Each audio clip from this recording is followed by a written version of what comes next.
Il bending può servire sia per completare le note mancanti, ma anche per aggiungere espressività ai nostri soli.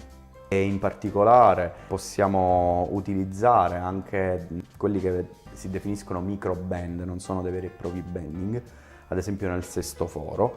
Nel sesto foro aspirato in un'armonica in Do, aspirando abbiamo il La, abbiamo un solo bending e quindi da La ascendiamo alla bemolle. Ecco, possiamo ottenere un micro bend che si va a posizionare tra il La e la bemolle. Nel sistema di musica occidentale non è una nota ben definita, cosa diversa sarebbe invece nella musica orientale, e ha questo effetto di muovere di pochissimo, leggermente, la nota di partenza. Quindi se consideriamo il bending completo, quindi sul sesto foro passiamo da La alla bemolle. Un semitono. Un semitono. Quindi IU, che permette di spostare la lingua indietro, no? IU. Esatto. Ok. Il micro bend si posiziona tra queste due note, quindi partendo da La,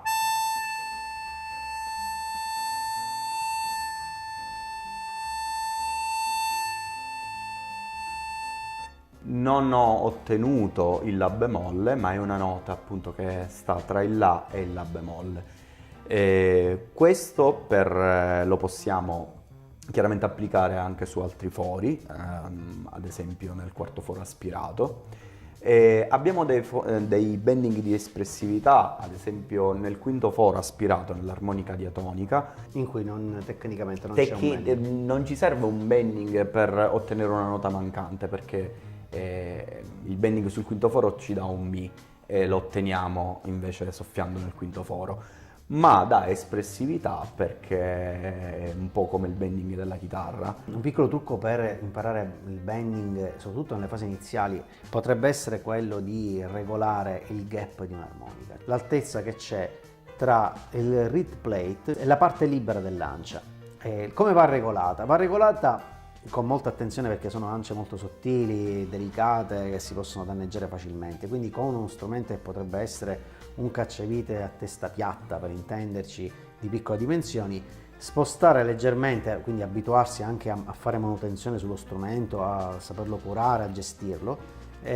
Va regolata l'altezza, quindi si abbassa l'ancia perché è flessibile e si può anche piegare, fino a ridurre il più possibile questa altezza. Ovviamente ogni volta che si riduce questa altezza va provato lo strumento. Non esiste una regolazione unica per tutti, ogni ancia ha la sua lunghezza, la sua estensione, e quindi va regolata di volta in volta in base a dove si trova.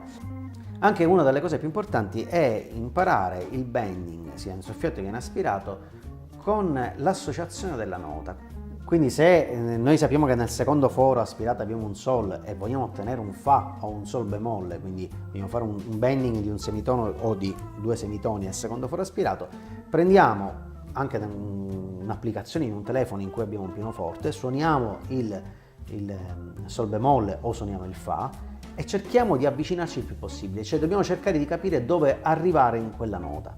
Consiglio sempre di memorizzare intanto lo schema dell'armonica, memorizzare in ogni singolo foro aspirato quanti bending abbiamo, quindi sappiamo con certezza che nel primo foro abbiamo un solo bending, nel secondo foro abbiamo due bending, nel terzo abbiamo tre bending, nel quarto abbiamo un bending.